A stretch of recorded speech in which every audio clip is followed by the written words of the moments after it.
On the first day of the 6th month, the Emperor's army arrived at Nagusa, and Nagusa Tobe was executed. That's the only reference to this character known as Nagusa Tobe in the Nihon Shoki, one of Japan's oldest histories. This event occurs during or after Emperor Jimmu's conquest of eastern Japan, and since Emperor Jimmu almost certainly didn't exist, it's very likely that Nagusa Tobe is just as made up. There's zero archaeological proof, and yet there are so many allusions to Nagusa Tobe around the city of Wakayama that we need to take it somewhat seriously. It doesn't matter, really, whether or not Nagusa Tobe existed. What matters is that the stories about Nagusa Tobe were important enough to endure for over 1,000 years. Our lead today is, who or what is a Nagusa Tobe? I've avoided using pronouns up until now because it's not agreed upon whether Nagusa Tobe was a man, or a woman, or a group of people. It may have been a title. According to the Nihon Shoki, Nagusa Tobe was executed in the village of Nagusa, so Tobe might mean mayor or chieftain or something like that. The version of the tale told in Wakayama suggests that Nagusa Tobe was both. Tobe refers to a female ruler, so the Queen of Nagusa. Now, I need to pause for a minute and talk about my writing process. The main source for this story is a book by Nakahira Mai.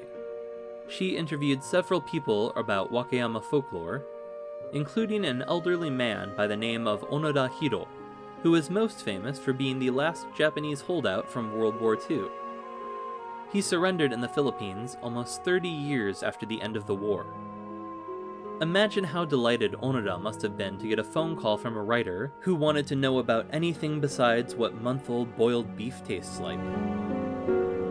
According to Onoda, Nagusa Tobe routed the future emperor's army as he was fleeing south, and she was only defeated when Jimmu counterattacked later on from the east.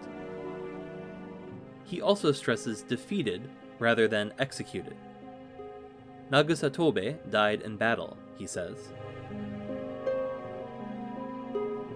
An alternate version, preserved in the form of a 100-year-old school play, suggests that Nagusa Tobe surrendered to save the lives of her villagers. And yet another story claims that she committed suicide, and from her body sprouted the first rice crops in Wakayama.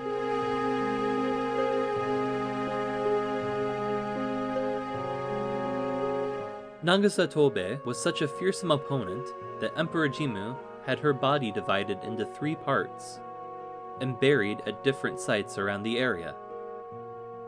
The footage you've been seeing is of the shrines where she's said to have been buried. Her head is venerated at Ukabe Shrine, her body at Sugio Shrine, and her legs at Chigusa Shrine. It's tradition to pray at Ukabe Shrine for head injuries or headaches, and the other shrines offer similar aid to respective parts of the body. But again, this is only one version. No matter the interpretation, 1,000 years of stories and the countless sites dedicated to a character who appears in, again, one line of a story, demonstrate that Nagusa Tobe, real or not, was beloved by the people of Wakayama. Onoda Hiro died in 2014 at the age of 91. He had learned the tales of Nagusa Tobe from his parents, who had learned it from their parents. Everybody knew the stories, but until Nakahira, nobody had bothered to write down the details. My main impetus for this whole video project was reading histories and folklore that are only written in Japanese, and documenting them in English.